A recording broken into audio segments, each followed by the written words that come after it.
help women, save lives, and peacefully end abortion where you live. I can tell you exactly what would happen.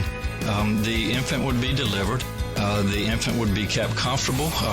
The infant would be resuscitated if that's what the mother and the family desired. You were serious about that? Be inspired to change hearts and minds by joining over 1 million volunteers taking part in the global movement happening in your neighborhood. She says, pray that I can get through this abortion. And I said, oh, no. So she went ahead and went into the abortion clinic. When she just came out, she told us, I'm not going to get the abortion. We just had a baby saved. So we had a baby saved in Memphis today. Praise the Lord. This is the 40 Days for Life podcast with your host, Sean Carney. Hello, and thank you for joining us today on the 40 Days for Life podcast. I'm Sean Carney, the president of 40 Days for Life, and your host for this podcast, which is dedicated to helping you end abortion where you live, and we will also help you cope with reality, with our culture, with 40 Days for Life, before, during, and after. We will go over coping. This will be a very much needed podcast as we live in very difficult times, and coping is needed. And so joining me on this coping podcast is somebody who can't cope with anything, but yet is an expert in coping because of that, and that is Mr. Steve Carlin. Can't cope with anything, but that has made me a good coper. It's made you an expert in coping because you fail at it. Sounds copacetic to me. Yes. And Ramona, who is coping with us. I am. God help me. The not yet deported Ramona Trevino. Still here, baby. You're here. We tried to get rid of it. She won't leave. So I dug in my heels. So all right. This brought up a topic. I'm going to turn the clock back because it was, I guess now, not weeks, but a couple of months ago, we were here at HQ, and it was right after the election. And we all were in the conference room. I was recording, so I came in and I stumbled upon a conversation, which I immediately took a very firm position on. You, probably correctly, somehow y'all got on the RFK kick. They're poisoning all the food. And I hear like, we need to ban Doritos, which is like, you might as well, to me, look at me and say we're banning Catholicism. It's like burning the flag. It's like burning. Thank you. And so, talk about taking things out of context. No, what I say is true. And so I was like, look, yes, we need to be healthier and the country needs to be healthier. But to his credit, Matt Britton, our general counsel, was like, I don't want the government dictating what we can put in our food. Like that's the worst scenario ever. And I made the point that an America without Doritos is an America I want no part in. I wasn't trying to ban your Doritos. Yes, you were. I was not. I promise. George Washington crossed the Delaware on Christmas in the terrible weather so that we would have the freedom to eat Cool Ranch Doritos. And peanut M&Ms. Okay. And those are all natural. You know what? I can't remember if I've said this in the podcast, and I don't even care. I'm going to say it again. One time, I'm friends with my doctor, and I poured my big glass of grape soda. I was like, don't worry, doc, it's organic. And he said, by definition, if you can eat or drink it, it's organic. So, hey, there you go. Doritos organic are peanut organic. M&Ms. Okay, we'll just go with that, Steve. So Or you drink your cancer water. this begs the question. You said, we don't want to encourage people to eat in order to cope. That's nonsense. Eating always helps you cope. You go stuff a bunch of, you go crush some nachos and some good queso and then tell me you don't feel better. I probably feel better in that moment, but not after maybe a couple of hours later. Yeah, but the moment is in the moment, yeah. It's called temporary gratification, and it's like, yeah, when we go off and run away and eat our feelings. If you just go and you stuff your face with a bunch of Doritos, you can feel better. Yeah. Every time. that's why I have them in my pantry. So before you and RFK ban chips, I want y'all's top 5 chips. You start, You want me right? to start? Yeah, you go What's ahead. your 5? Let's do our number 5. Number 5, I don't know if they still make these. I haven't seen them in a long time. You guys ever had potato skins? Yes. Yeah. Are they What still happened to around? those? I don't know. I haven't seen them. Weren't they from Idaho? I hope so. They were like they were kind of oval. Yeah, they looked like you just like sliced a potato. Yes. Good one. I Thank you. forgot about I had forgotten about those. But And Boiseo, something I like think that. TGIF also makes a bag of those, Okay. like their version of the potato. Those are going to chip. make the RFK cut because they're potatoes. Yeah. Right. Organic. Right.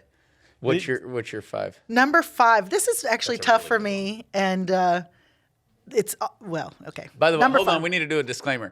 Tortilla chips transcend time and culture, so you don't have to put it on the Absolutely. list. Yeah, That's just no. a given. That's just like having water, especially if you live in Texas. Like, Exactly. chips and salsas at your house. It's just part of life. It's like having milk in the Right, fridge. exactly. Yeah, for sure. Number 5 is barbecue lays. Mine too. Really?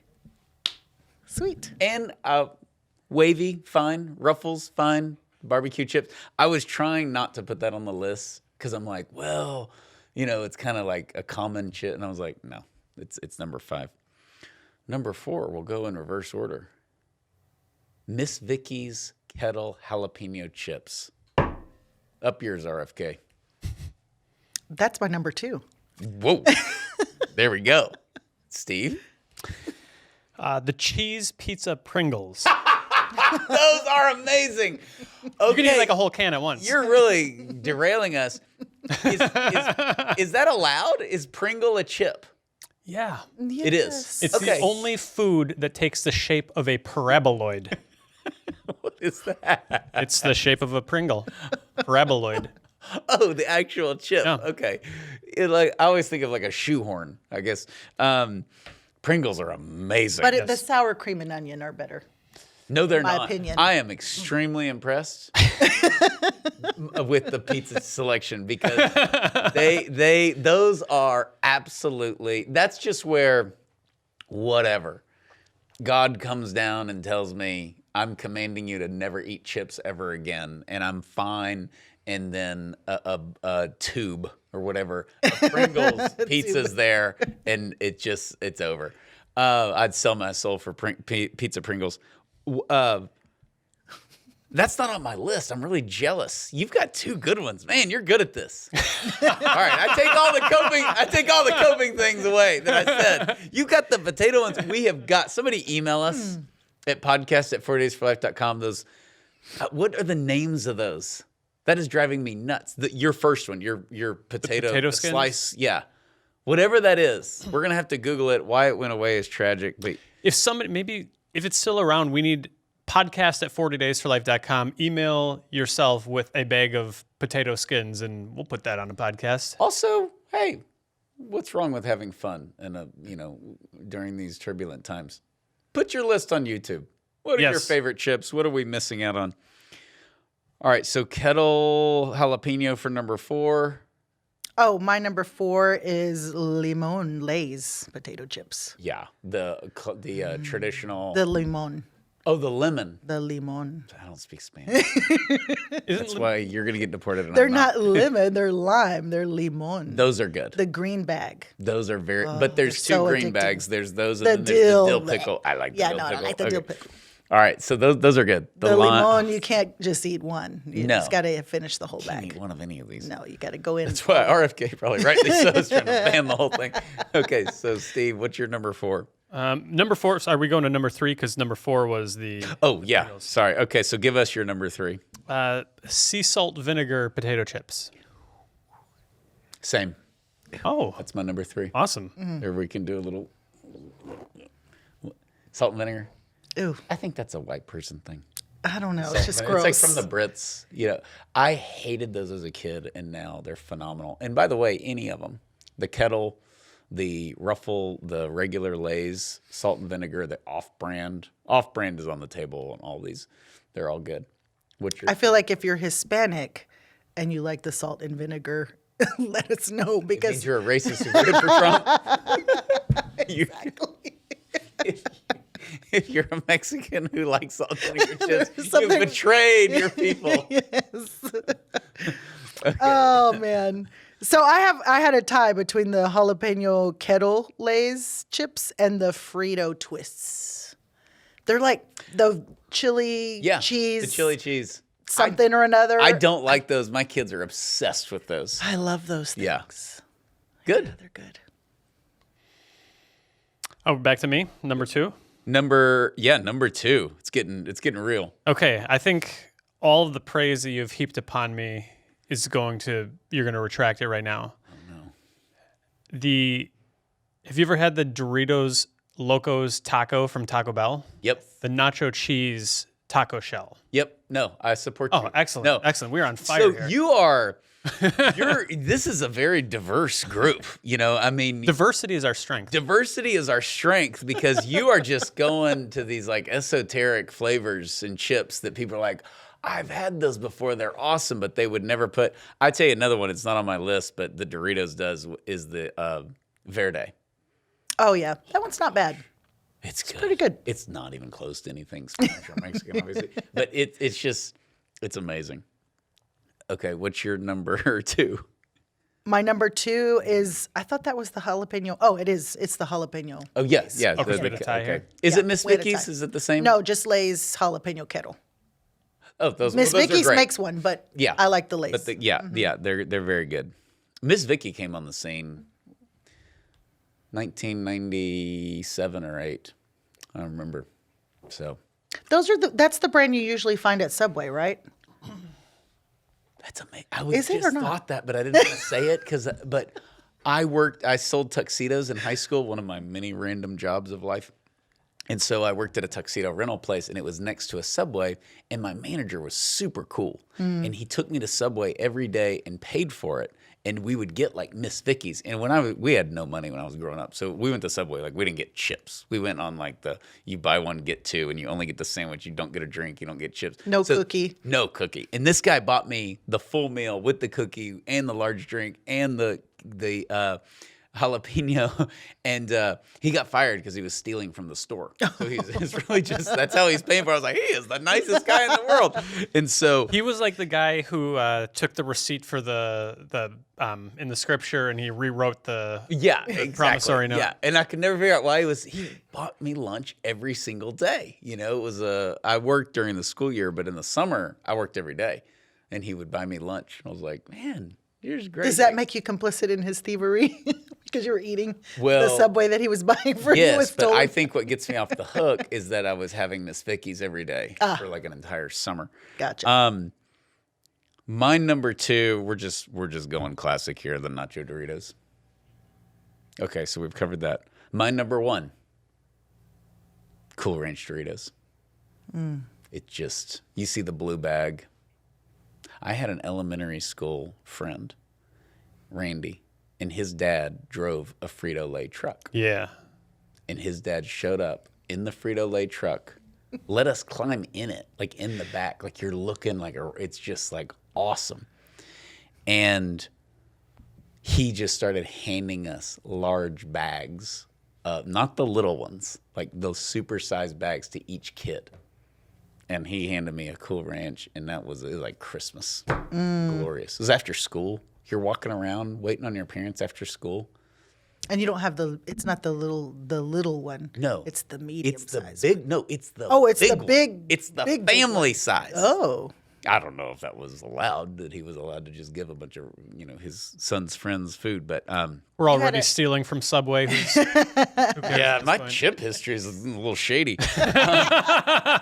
Okay, so yeah, my Cool Ranch is your number the one? king. Yeah, if I'm on death row. Okay. The irony here is that my number 1 is the nacho cheese Doritos. Oh yeah, well, it's 1A, 1B. I mean, I just but the chip that I want RFK to ban. that's right. What a hypocrite! You're the problem, Ramona. It's people I like can't control you myself. that are wrong with our Exactly. I society. need the government to control me. Gosh, well, there's a lot of other countries where they're willing to do that. You can just move to one. Oh my gosh. I can't wait for this. it's very close. Steve's very number close. 1. It's very close. It's like the college football playoff. It's called Urge chips. And What? He can't even take himself Urge? seriously. So here's what it is. It's a knockoff Cool Ranch. It's a generic Cool Ranch, but I don't know if because they're poor, they don't have, like, they can't calibrate the thing that sprinkles on all the green and red stuff that red makes it dots, so good. yeah. Because, like, half of the chips, they're just, you know, when you get the good Dorito and just covered in the blue and red stuff, which is organic, I think, like, every other chip is just pasted with that stuff. So it's like a distilled, concentrated version of the excellence of Cool Ranch. Urge chips. That you didn't even go name brand, but if it's your favorite, it's your favorite. You broke your streak, though. You definitely kept your streak of diversity going. It's our strength. That's for sure. I feel like there should be an honorable mention. Funyuns.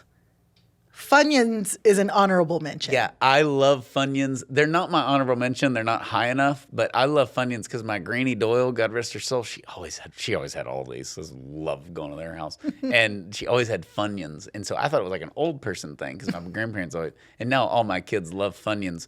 You want a shocking statistic about our little friend over here? Steve Carlin doesn't like Funyuns. And Funyuns are something that you go down. I'm sure our listeners have done this. Our listeners are like going down the chip aisle, and their kid is like, "Mommy, what's Funyuns?"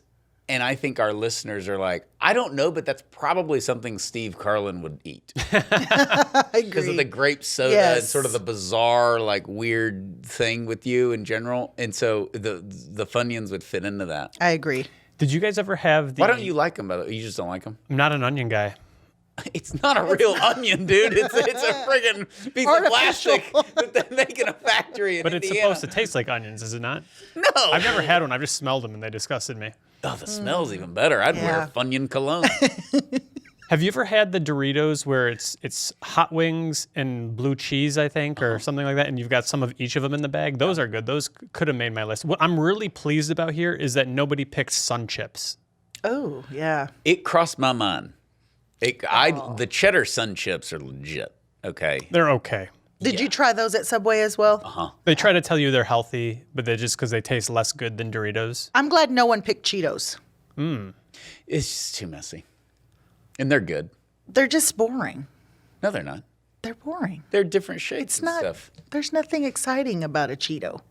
It's like that's you find this out, like, the proof of what Ramona is saying is you're at like a picnic or a potluck or something like that, and there was the big, like, somebody goes to Costco and gets like, here's 128 bags of different Lay's chips. The Cool Ranch and the nacho cheese are gone right away, and by the time you get there in line, you're choosing between like Cheetos and Ruffles Fritos. yeah. I don't know. It depends on what age it is. I mean, my kids. Well, yeah, when they're little. But I feel like that's, adults. You usually don't see adults. I don't know any adults who, like, that's their go-to. Okay. I think we can word it this way. If you're over the age of 11 and you eat Cheetos regularly, you've given up on life a little bit. Exactly. You've kind of cashed it. And worse if they're puffs. Yeah, well, those just aren't good. Okay, so obviously, when we're not talking about chips, abortion is a heavy topic. So we find people that cope in different ways. It's not traumatic, obviously, being in the pro-life movement. It's not. But one thing that separates the pro-life movement from the abortion supporters is that I feel, and when you get to in the nitty-gritty, and we cover this in What to Say When, the reason there's a stubbornness not to be pro-life, I understand, which is the cliff is big, right? It's either a baby and it's murder, or it's not. And we're really wrong, and we need to apologize to these women for trying to restrict access to a basic surgery. But if abortion does what it says that it does, and that abortionists talk about, it has to end the life of a baby. Therefore, we are living in the midst of the greatest Holocaust in the history of the world, with 78 million babies being murdered every single year. And we don't do that. We're not Nazis. It's kind of overwhelming. And I hear this a lot from the post-abortive women with their healing processes. The first thing is like just acknowledging that this happened and that you paid a doctor and your baby is dead. And that's the most difficult part. But the reason I think so many people are pro-choice is because the alternative is you have to swallow a pretty big pill. So, okay. we can get tired, we can feel fatigue, we can do all of these things. But there are some great things to help you cope because, as many people have said, 40 Days for Life is pro-life for normal people. And so you got to kind of, if you're running around in the chip aisle yelling at everybody about abortion all day, you're not going to win over a lot of hearts and minds. Yeah, I think we've historically talked about there's really only 3 responses you can make in response to this crisis of abortion. And one of them is you can turn into the angry pro-life guy. The other one is you can burn out and fade away and not participate anymore. Or you can anchor yourself to a life of prayer and to the gospel. And that is the only source of strength you'll have to really stay at this. Continue leading a 40 Days for Life campaign. Continue participating in a 40 Days for Life vigil. And that's I always think 40 Days for Life is particularly close to the Lord's heart because there's so many different ways we can serve God and neighbor, and they're all worthy. You can serve in a soup kitchen, you can volunteer at a homeless shelter, and you can see the fruits of your efforts right then and there. At a 40 Days for Life vigil, any given hour you go out and pray, likely you don't know of a saved baby. And the Lord tells us, blessed are those who have not seen, but who have believed. And we walk by faith and not by sight. And that's critical for us to not get discouraged or burn out in the course of this work. It's also the biggest temptation is to get discouraged. I think that's the biggest tool that the devil uses, and we just basically have to ignore it. It doesn't mean we pat ourselves on the back and say, we're changing the world and we're actually having no impact. But it means that we walk by faith, not by sight. We are mind, body, and soul, and those need rest. Those need attention. I think neglect of soul is probably the number one problem in the world. As they asked Pope Benedict, one of his exiting interviews, what is your greatest fear? And he said his greatest fear was that the West lives as if God did not exist. And that's a real fear with real consequences. And so we have to acknowledge the soul and take care of the soul. And our first responsibility to ourselves is salvation, which is not inside of us, of course, but outside. But we have to protect our souls. And leading a 40 Days for Life campaign, participating in a 40 Days for Life campaign is very emotionally draining. And one of the great feedback that we get is that somebody knows about 40 days, and this is definitely true now that we've been around 20 years. Awesome, love it. I would never do that. I could never go out there. I would be so frustrated. It'd be so depressing. It'd be so sad. And those people end up making great leaders and great volunteers because you just kind of get over it.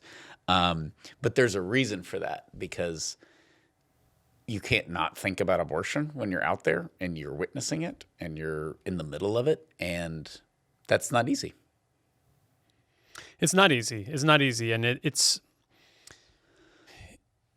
frustrating at times, but I've oftentimes seen, having been a 40 Days for Life leader and continuing to participate in my local campaign and working with leaders all over the place, sometimes you see the attitude of the culture, and it's very easy to get angry. And you're angry at the guy who drives by and flips you off. You're angry at the boyfriends who drop their girlfriends out and then head to the bar or whatever it is they do. And I think that the more you do it and the more you draw near to the Lord and not neglect your soul in the process, you certainly are no longer it's not that you're unaffected by the things that would be triggers to anger. It's that you get better and more experience at offering that to the Lord, in recognizing that this truly is the foot of the cross at which we pray. And if we're at the foot of the cross, who's there with us? Jesus is there with us. Mm-hmm. Well, and you got to take care of yourself or you're not going to go back to the sidewalks. And so... and we all need a little bit of time off every now and then. I know I took time off just from being involved in the pro-life movement altogether. And, you kudos to you. I always forget that because you've been around a long time. But that does a lot of, I think that does former workers good. And when it doesn't happen, it's harder. You had somebody like Abby who really was just trying to get a job and go away, and then Planned Parenthood sued her, and then she's on Fox News, and then the whole world knows her story. And it's like, even if she wanted to get away from it, she could have, I guess, but it would have been very difficult, But you made you could have done that. You could have just been like, I wanted to go away, but God wouldn't let me. let me tell you the truth. And you did. You went away. I did for a while, yeah. And then you were totally content and happy. And I remember talking to Mary Lisa about you whenever you were just like, I'm good. I don't want to do a whole lot of public, And I was like, that's just so mature and so good, and then the season went by. Mm-hmm. And then God calls you back. Mm-hmm. Yeah. And I think it's important. I mean, as much as we love our leaders and we want them to continue to lead, they also need to discern the will of God and what is best for them in that moment, and not feel like, if I'm not here, who's going to be here? Or if I'm not doing this, who else is going to do it? Of course, I'm not encouraging anyone to leave or walk away from leadership, but I want people to understand that there are moments where we need to take a break, mm-hmm. and we need to recognize that we need to take care of ourselves, whether it's health issues or whatever it is, right? I think that's because it does weigh on you, and it does get difficult at times, and there could be, little signs here and there that maybe I should take a little bit of a break.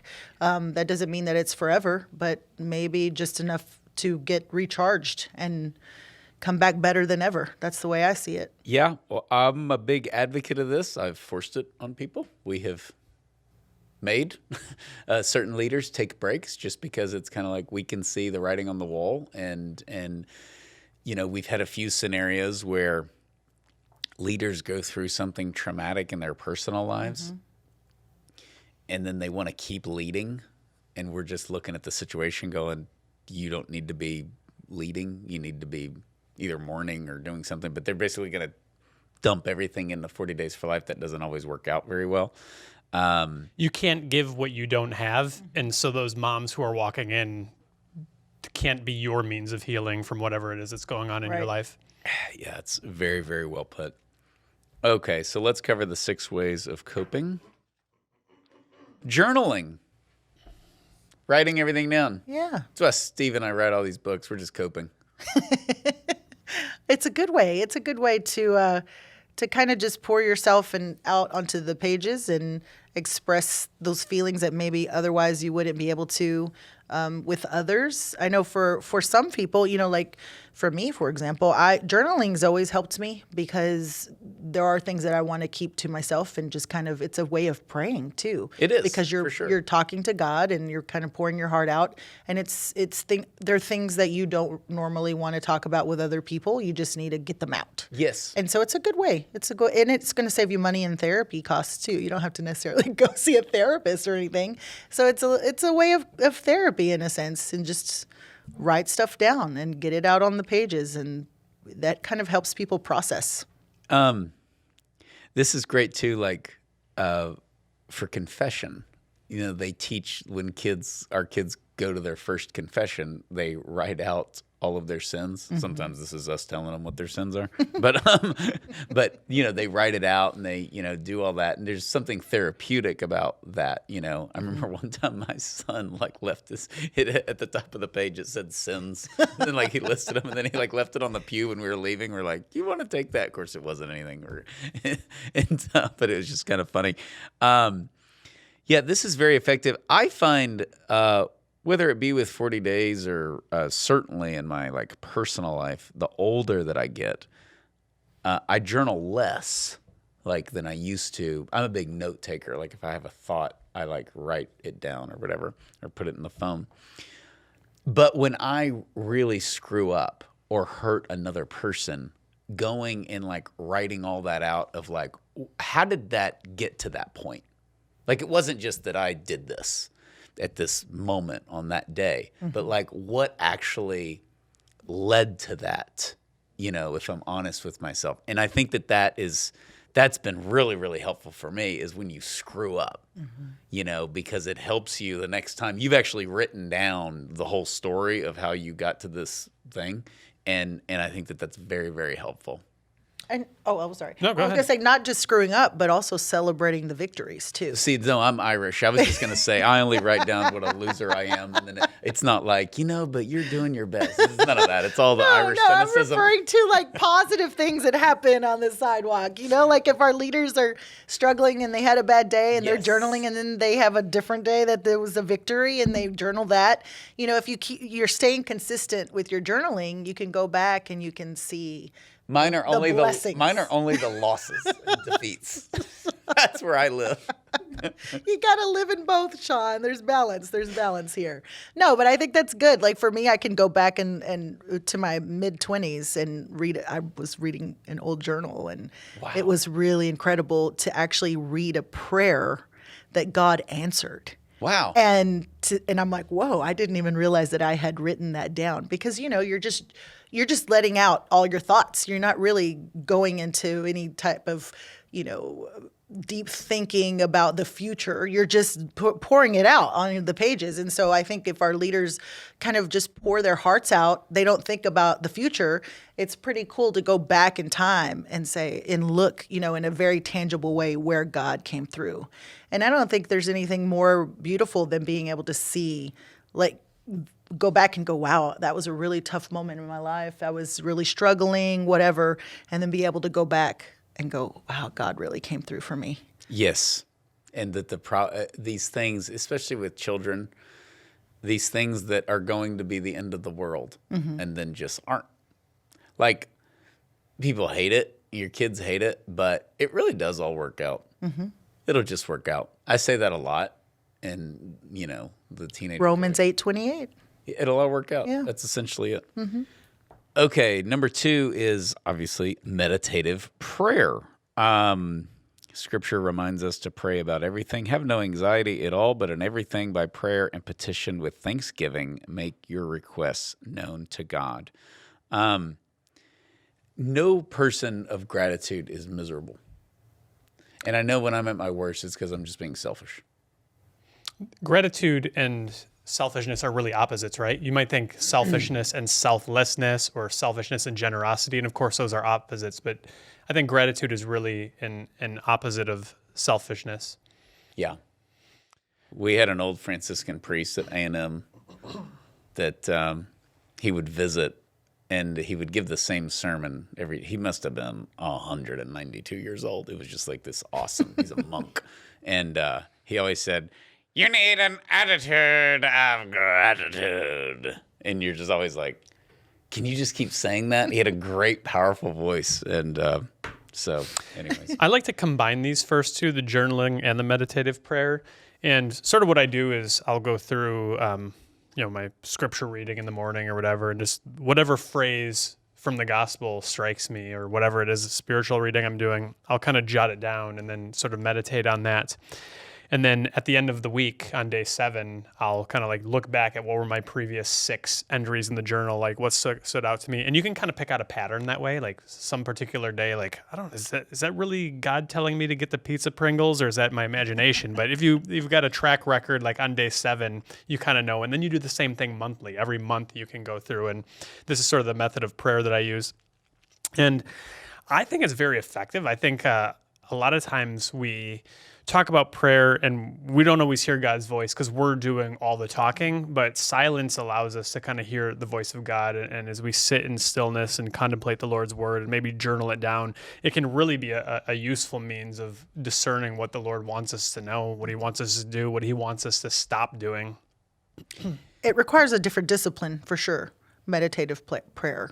It's different than just, vocally speaking to God. It's completely countercultural. Yeah. Yeah. To empty yourself out and just listen to God's voice. It's definitely difficult for those of us who talk too much. I'm not going to say She names. looked at me when she said That's why we talk about distraction so much, though, right? Abortion thrives on distraction. Like our prayer life suffers in the midst of distraction. Yeah. That's why when we talk about fasting, it's fasting from food. It can also be fasting from other things that are distractions to us. Absolutely. St. Augustine, like a lot of quotes, he has an awesome quote where he said, "Silence is the accent of God." So if you're what God sounds like is silence.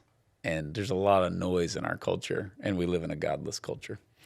I think it was Pascal who had the line about like all of man's problems can be reduced to the fact that we are unable to sit alone in silence for 10 minutes.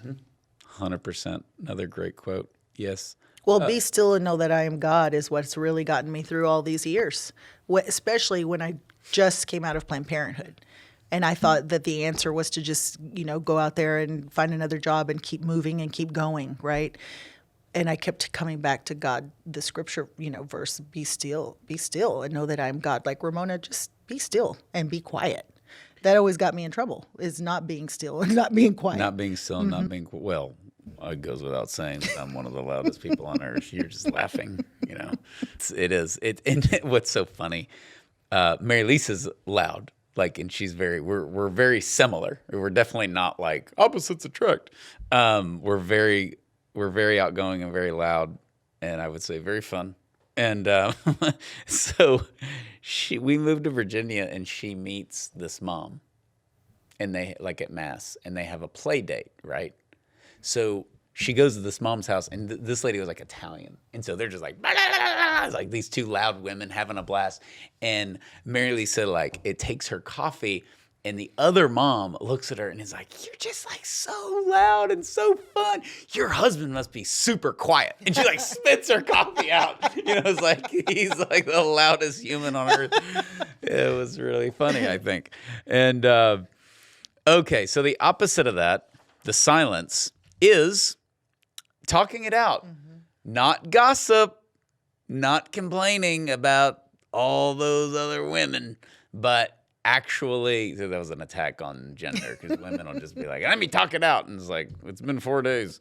But you really do need a vent. And I think this is probably a bigger struggle for men. Women are much better about sharing their feelings or their problems. But I know I hit a certain age, probably like 30, where I was like, I need to tell Mary Lisa, like, I'm mad about this. Not at her, but whatever it is, And so now she's just like, what's wrong? Because she can tell when I'm not.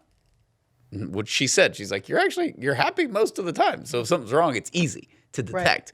And she gives great advice. But like talking things out, and you realize something is not a big deal. Something, it's 90% of the time it's that. It's not a big deal. Or that something is a big deal, the other 10%. So I think my family has quickly learned and realized over the years that if mom just is running around, screaming about nothing, that it's really nothing. She just needs to get it off her chest, or, whatever frustration or whatever it is. It could be politics or anything that I've watched. I just need to let it out, and then I feel better. That's like so a few funny. minutes later, I'm good. Yeah. Some of this, I think, comes down to fellowship, because you can feel very alone doing pro-life work. You can feel very alone out on the sidewalk, and it's a source of consolation just to be able to have discussions with people. Like maybe your friends, maybe your family, maybe the people who live in your neighborhood are not on board with this thing. I know election season, I feel tense around my neighbors. They all have their yard signs out for the candidates that I don't like. Steve's still coping with the election just because he hates political season in Madison, Wisconsin. I do. Yeah, but then when you have the ability to really exchange ideas and I don't know, the unity that's found in the Lord, I think is just like a source of consolation. The talk it out pertaining specifically to the pro-life movement, we definitely see this with post-abortive women. I'm not saying run out and grab a microphone. I think a lot of times that's probably the worst thing you can do. And it's good. Very few post-abortive women are actually public and share their testimony, right? But for all of them, they will talk about their healing was some kind of retreat or talking it out or writing a letter, or there's all these things, and just talking it out. If you're in that segment of the population where you've been through an abortion or paid for an abortion or anything like that, it really helps to be able to talk to somebody, because more often than not, it's a very secret sin that happened a long time ago and you just don't talk about it anymore. And we hear this from men too. Like that, I paid for an abortion. It was her choice, and it doesn't really bother me, but it clearly does. Well, I was going to say too that I think this is why our workshops and our symposium are so well received, because for a lot of our leaders and volunteers, they often feel so isolated depending on where they live, and there's not maybe other leaders nearby. Just depending on the region, you have some areas where there's just there's one every 30 miles or 20 miles or whatever. But I think this is why it's so well received and so well attended, because they know and they look forward to this opportunity to be with their other like-minded folks and other leaders who experience the same things they experience and the struggles that they deal with. So I think that's really, again, it just kind of affirms that talking out with other people who are going to receive you well. It's always good for the mind, body, and soul. All of our leaders have in common that they love hearing other leaders say, yeah, we did this big event and no one signed up for the vigil. They're like, yeah, good. I hate success. Makes me feel bad. Okay. The other thing, and this is just the jolt of just change your perspective. Think of the positive thing, not like the psychobabble, like the power of thinking big, where you run around like a lunatic, like everything's great all the time. But to stay positive, there is a solution to everything. And I think that sometimes this can be, certainly for me, a lack of faith of just, it doesn't happen a lot, but when I go negative, I can go negative. Let me tell you. And really, it's like, how did we get here? How did the end of the world come? Because whatever, you forgot your keys. And it's just that's the kind of thing that it's a downward spiral. And then this will not work out, and this will not work out. I think one thing that we're talking about coping and all that, this is helpful, like when you are going to see or be around a person you don't like or that just gets on your nerves. It may not even be their fault, right? It's probably your fault. But there's just like that preparation. And then I got to go see whatever. And you hear about this like with people that take care of their parents, right? It becomes a different thing. It can be frustrating. It can be hard, but you love your parents and you're super close to them. And but just preparing, talking it out, writing it down, but like, we will go whatever to grandma's. We will do this. We will see this person. They may say this. They may quip about this. There may be comments, and just preparing, because otherwise you're setting yourself up for failure. If you know you're going into a scenario where something's just going to tick you off. This is why a lot of people turn off the news. It's just like, I'm just like angry all the time. I had a good buddy, and he's like, I haven't watched the news in a year just because I was literally like horrible to be around, like to my family. So I think that can be just changing your attitude. I think this one is so critical at this point in history, because we see maybe you're in a state that put a right to abortion in the Constitution. And there's a lot of people who are really down on it. The next thing they know, it's going to be this. The next thing you know, it's going to be that. And it's just like there's a real pain to seeing the place that you live and that you love, like embrace abortion on a constitutional level.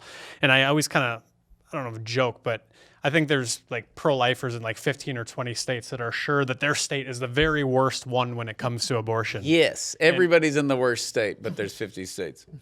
And I think about that, like, let's even say that's true, whichever state is the worst one. Even if you live in that worst state, things weren't really great in the time of Jesus either, right? That's one of the reasons why he came when he came and where he came. It was a bad time, and the disciples are getting martyred left or right, and none of them are like, we're going to lose our country, like Jerusalem's over. That's true. The whole country's gone down the tubes. That's everybody's favorite phrase. I just think, like, however frustrated we are with the government or with Planned Parenthood or whatever it is that gets us down in this pro-life work, it wasn't worse than when they crucified our Lord and then killed all of his disciples. Yeah. Yeah, you're exactly right. Well, and I think that temptation comes a lot too when leaders and volunteers are on the sidewalk and there aren't any saves. There's that temptation to be negative, right? Oh, we had no saves, and they get down on themselves, or they get down on just their overall effort in leading. Then it starts raining. And exactly, and they spiral. As though we're responsible for our own success, right? Exactly. The fruits are gifts. Yes. Or that we're responsible for somebody else having an abortion. Mm-hmm.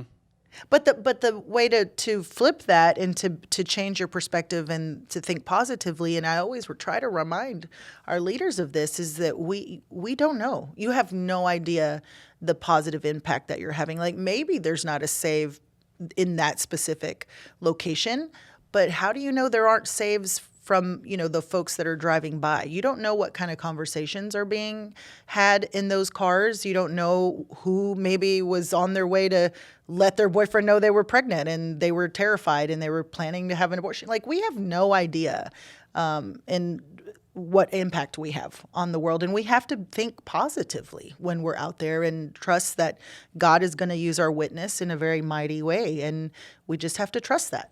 We have to have faith in that. Well, as the late great Toby Keith sang, "I wish I knew now. I wish I knew then what I didn't know." What is it? Wish I didn't know now what I didn't know then. Yeah, I knew I'd get it right. Or Steve would. We now know this. Like 15 years ago, it was like, we didn't have any saves, and this is a waste of time. And now, because of y'all, because of the former workers, they're like, y'all are idiots. You have no idea how much you've killed our business just from people driving by, the no-show rate, all that stuff. I have a short leash for the 40 Days for Lifers who still kind of reference that. Like, we just don't feel like we have an impact. And I'm like, I don't know. I feel a lot of things, but that's just that's not. You are having an impact. Meanwhile, Planned Parenthood is building a fence. They're building a wall. Right. They're shading security their guards everywhere. Yeah, but you're having no impact. So yeah, it's a good way to kind of get over ourselves. There is the temptation, I think, for sure, 100%, and it's always going to be there, and that's why we hammer that no-show rate goes as high as 75% stat. Okay, the next one, just total common sense, but just one of the best, is just go run or exercise or work out or do something. I love to exercise. I always have, probably because I love to eat even more. But it's just you just get out of yourselves. It's a total mood change. Obviously, it's great for you physically. It's great for your brain. It's great for your heart. It's great for everything. And you feel better. You're outside, whatever you do, go to the gym, and go for a walk, whatever. Yep. We're mind, body, and soul, so we should be taking care of ourselves and eating well, sleeping well, exercising, even if it's a few times a week. Yes, it is. It is. And then you get to treat yourself. Whenever some paraboloid chips. Is that what they called the big worms and tremors? Is time for another movie podcast. Walter named it graboids or whatever it was. Okay, the last one is forgiveness, and I'll toss in patience. This is again my wonderful wife teaching me so many things. She's her thing to me. She's like, you're not very patient with yourself. And that's probably a man thing because we want everything perfect now, and we have no patience. My son once told me, "You have no patience," and he was like, "Right? Yeah." He was. Did that cut deep, Sean? It did, because he was right, and he was like 14 or 15, and he's a mature 14 or 15-year-old. He's 16 and a half. Really know how to cut to the core of me. How to cut to the core of me, Baxter. So what was funny is I didn't realize what a jerk I was being, but I was complaining because something was taking so long. We were in the car, and he's like, "You have no patience," and he said it seriously, and I was like, "You're right."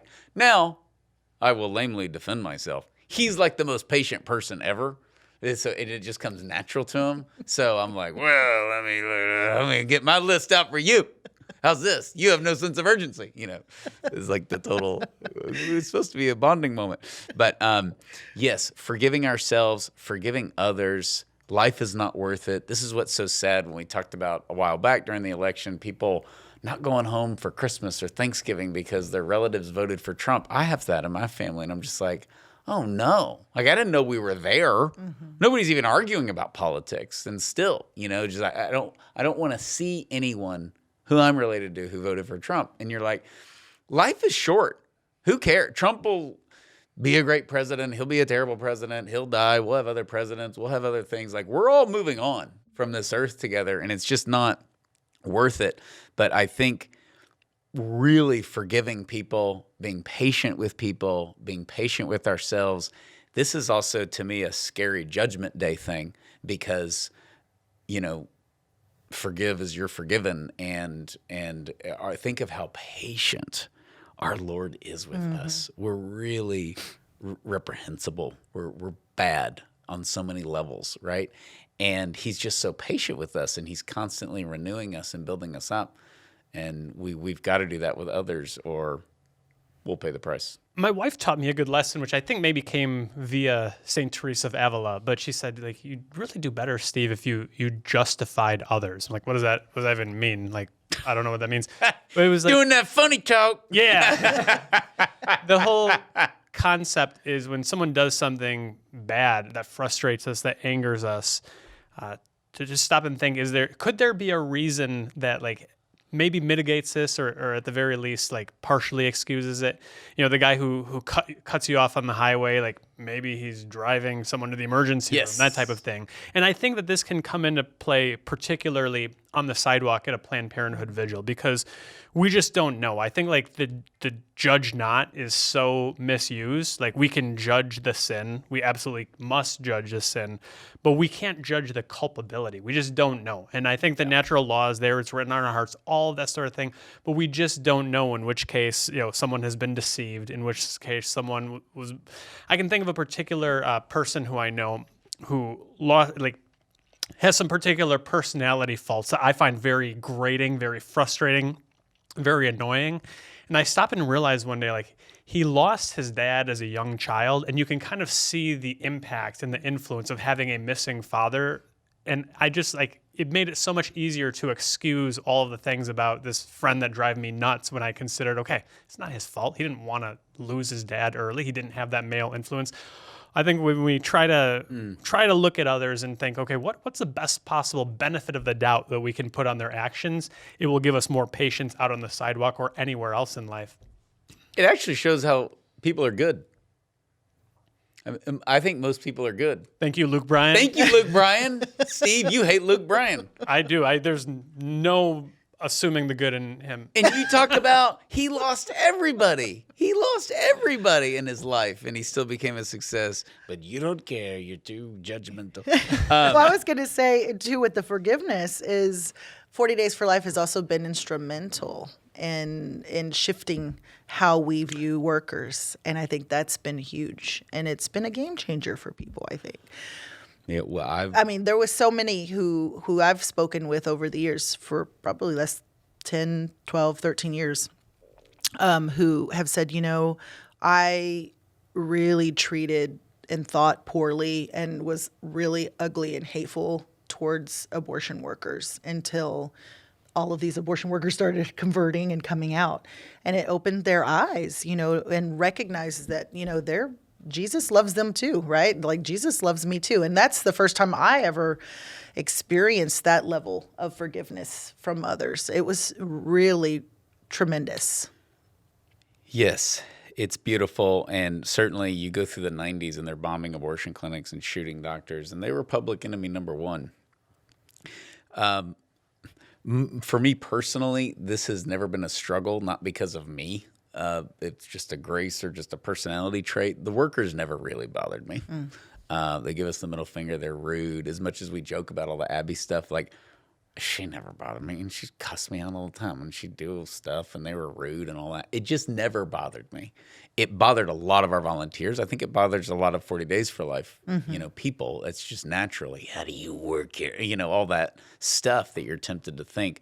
It just never really bothered me.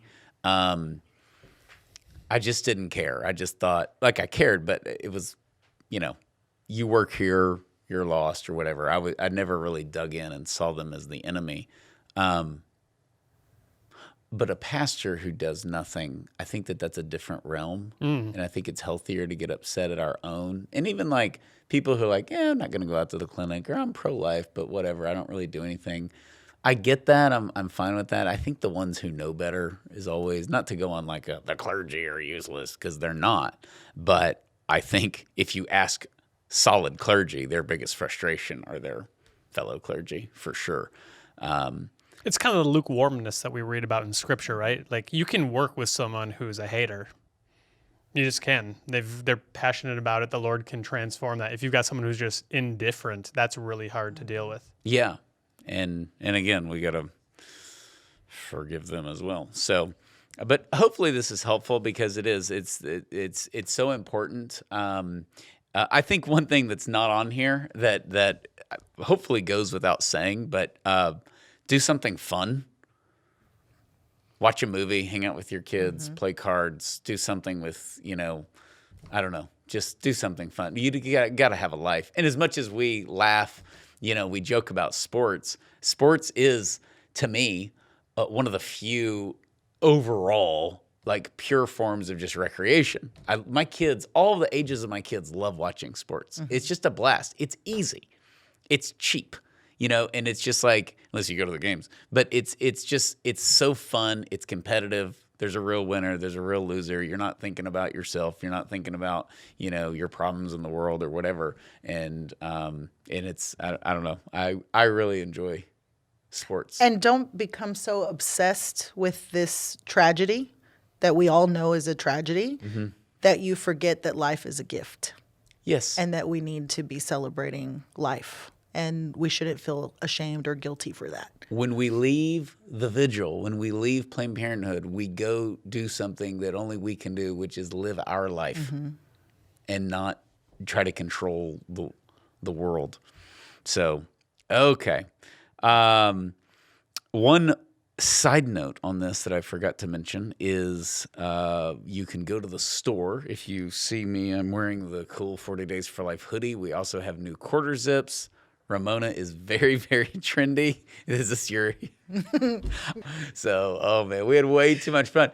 Send us your chips. Very interested. Literally send chips to us. Send chips to this office. And wouldn't kill you to send some ranch or, barbecue corn nuts. But yeah, if we drop the ball somewhere, let us know. Give us your list. And you got me, man, with the pizza Pringles. Congratulations to Steve Carlin. Wow, what a paraboloid. Yeah, stop saying that word. It really creeps me out. So please rate, review, and share this podcast, and we will see you all next time. God bless you.